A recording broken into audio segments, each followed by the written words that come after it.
total population control. Bill Binney says that's what the National Security Agency wants. He should know. He was technical director of that agency and worked there for more than 30 years. He became one of their top analysts, perhaps the best code breaker in America, before he resigns because of their domestic spying programs. He's with us now from Washington. Bill, thank you so much for being with us. We're glad to see you. Well, thanks for having me, Pat. Look, how big is this apparatus of the NSA? We hear about it, but you know firsthand. Well, I think there are about 40,000 people working at Fort Meade at NSA headquarters, close to 40,000. And then they have facilities all around the world, plus a number of contractors also associated, probably on the order of 100,000, I would think, to 200,000 that work for them directly. So it's a rather large operation. I mean, it's between $10 and $15 billion a year that they spend on it ever since 9/11. So that's quite a bit of money they're investing in it. How much data can they acquire? Is there any limit to it? Actually, the only limit is in terms of money, power, availability, and space to stack equipment to go and collect the material. Well, now you've said that the ultimate goal is total population control. In a democracy, that is really scary business. It's actually a totalitarian process that's been used down through history. I mean, that's what totalitarian dictators, states, that's what they want to do. They want to know everything about the population so they can control it. That was the idea behind the Soviet Union, the East German Stasi. That was their idea, and the Gestapo and the SS, and down through history, many others. Is our stuff more powerful than those agencies you mentioned?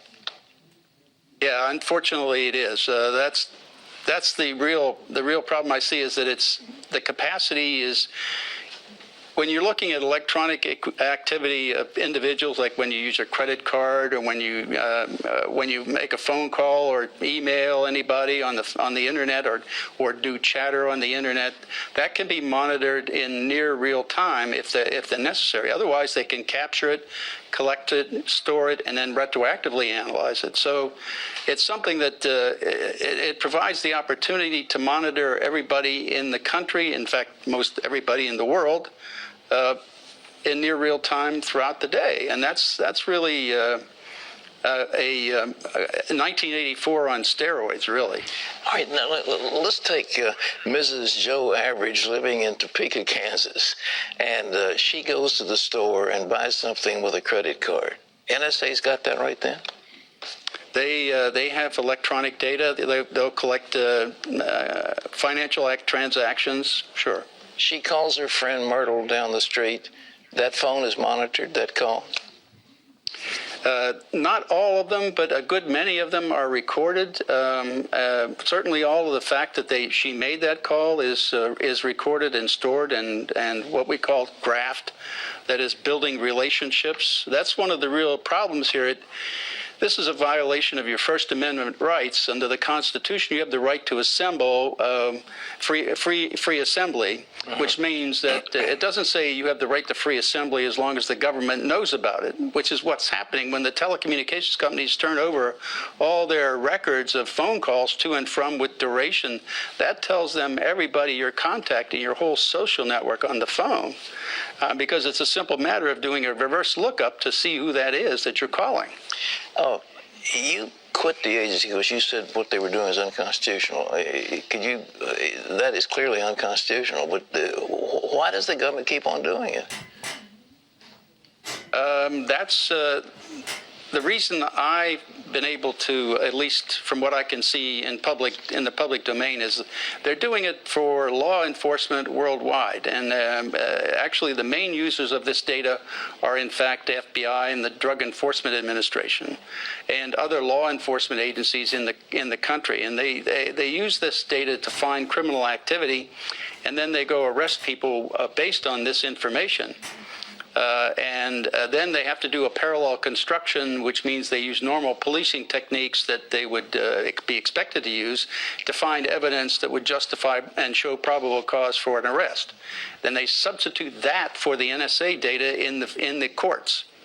In fact, that's one of the things that happened in challenging that process.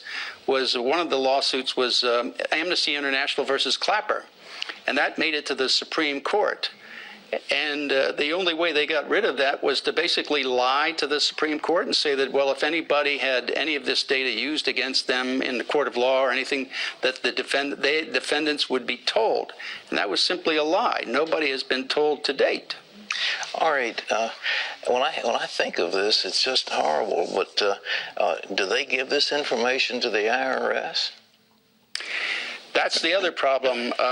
The Drug Enforcement Administration has a special unit, the Special Operations Division, the SOD, and that division is supposed to, its primary purpose is to look into the NSA data to find criminality and criminal activity. The members of that are the CIA, the NSA, the FBI, of course DEA, DHS, and the IRS. Now that means that the IRS has actually has access to all the data of the social networks of everybody in the country, because NSA builds those in the databases that they have from the billing data or the contact data that's provided by the telecommunications companies.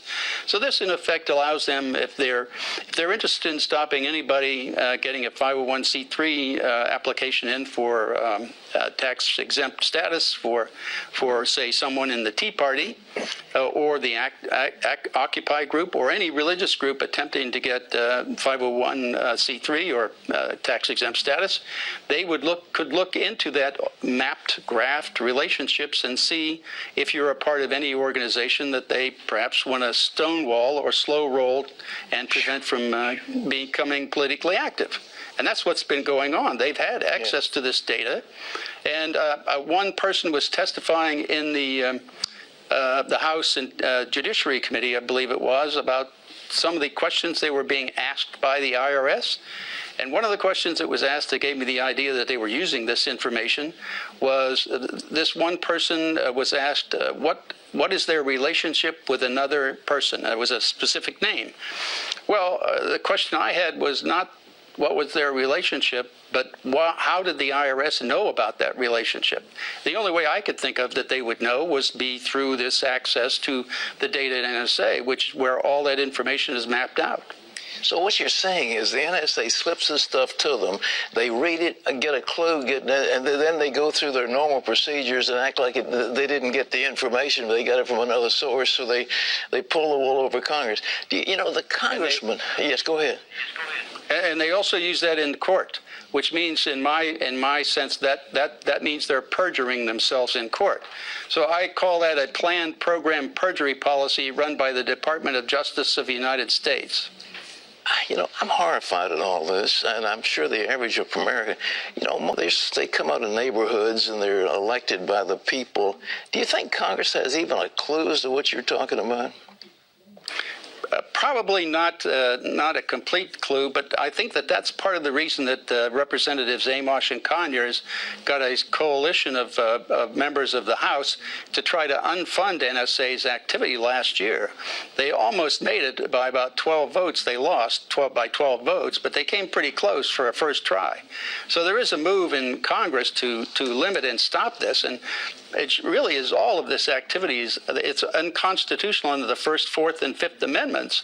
The first, because they're giving your associations and everything. The government is collecting that data. The fourth, because they're looking at the content. It's not just metadata that they're collecting; it's content also. And the fifth, because they're using data that the content of data that you pass between your friends and neighbors, and use that against you in a court of law. That's a violation of the Fifth Amendment. That is to have you can claim the Fifth Amendment not to testify against yourself. Well, that's a violation of that too. How come some little guy didn't come after you in the middle of the night, or have they? they have, actually. They sent the FBI at me in 2007 and tried to intimidate me to stay quiet. What about Snowden? Is he a traitor or a hero? I looked at him as doing an absolute public service, not just to the people of this country, but to the world, because he produced evidence that's irrefutable by our government. That's the crimes against the Constitution and the laws that we had over time anyway. So that was irrefutable evidence of what they were doing, and so they cannot deny it now. What kind of megalomaniac would want to do something like this? It's monstrous. And these guys, I mean, where does the mindset come from that devises all this stuff?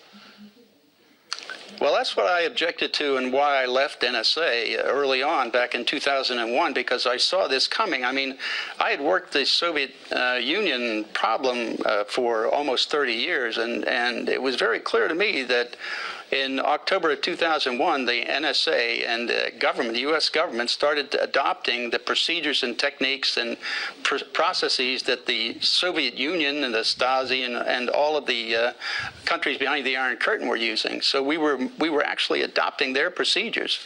It was very clear to me that that was what was going on. All right, last question.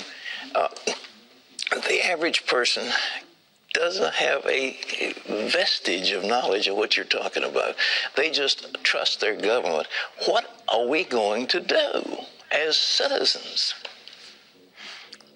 Well, you see, let me say something about that first. That's really the problem here in this country. You see, from what I see is we have not had a dictator in this country for almost since George III, for almost 240 years. So we've been very comfortable over those 240 years, at least, kind of depending on our government to do the right thing. And that's what we've all been accustomed to them doing. That is, we trust them and have trusted them for a long time. And so we don't have that knowledge of what dictators and dictatorial processes are. But if you look at it, the Germans today are the ones who are really upset about this. And the reason they're upset is because they've got living memory of the Stasi and living memory of the SS and Gestapo. So they're very familiar with these techniques and procedures, and that's why they're very upset. To me, I think the only way we can get out of this is to fire everybody in D.C. I think that's the only way to do it. You have to go out and vote. You have to get active. You can't stay quiet and let this happen. You have to stand up and oppose it. Bill Benny, thank you so much. You're a great patriot, and keep speaking out. And we'll ask prayers for your protection, because I can't imagine they're going to let you keep on talking, but maybe they will. Well, folks, if you want to learn more about Bill Benny and the NSA, you can go to our website. There's more detail about it. And you know something, as he was talking, the Bible makes a statement in the book of Revelation that people could not buy or sell without the mark of the beast. And you said, okay, there is no way that there's any governmental agency that could enforce something like that. And what this man, who is the technical director, the NSA former technical director, is saying is that the government now has the technique to do this worldwide. You know, Google has maps of if you have a little shack up in the hills someplace, Google's got a map of how to get there. And that's a private agency. And, you know, your credit cards, your telephone calls. But the thing is, what he's saying is that you pick up the phone and call your girlfriend, and that's monitored and that's recorded. And it's frightening. You don't have to be saying, you know, I want to plot against the government. It's a normal conversation, and they call it metadata and all that stuff. And we don't understand it enough, so we say, well, oh yeah, well, we don't have terrorists, we don't have blowing up our airplanes. Well, of course we don't. But is it the price of safety for a few passengers on an occasional airplane? Is that worth taking away the liberties of all the people? And the answer is no. But this is Big Brother. It is what is written in the book of Revelation, and it finally can happen in our lifetime.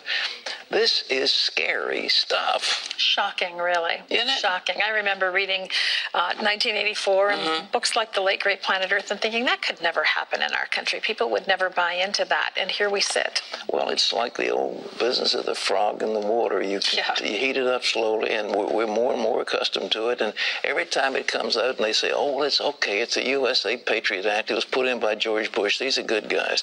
And this is, you got a nice general up there. He's a 3-star general. He's got a benign-looking face, and you figure he's not going to hurt you, and so he's in charge, and then somebody else.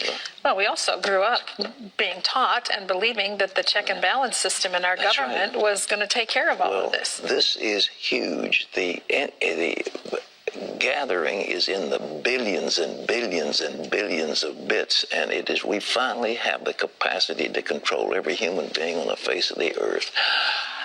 Oh. Clean them up, that's what he said. Throw the bombs out and let's start afresh.